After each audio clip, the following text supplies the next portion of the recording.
कीर्तन की श्रीकांत गौरांग महाप्रभु की नित्यानंद राम की जगन्नाथ बलवेश्वर महारानी की अनाथ भगवान की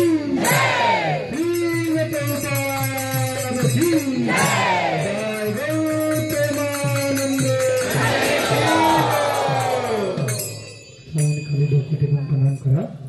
वांचा कल्पतरुभ्यश्च कृपा सिंधुभ्यश्च पतितानां पावनेभ्यो वैष्णवेभ्यो. ठीक आहे, आपण इथून निघू आणि आपल्या गाडीमध्ये बसून आश्रममध्ये जाऊन प्रसादासाठी द्यायचं आहे.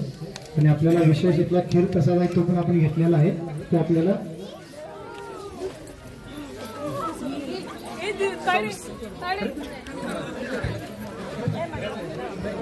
तर माताजींसाठी विशेष आपण आणखीन एकदा हरिबोल म्हणू. माताजी आपल्यामध्ये कीर्तनामध्ये सहभागी झाल्या. आपल्याला माहित नाही आपलं किती भाग्य आहे, म्हणजे विशेष म्हणून माताजींचं आहे ना. तर आपल्याला विशेष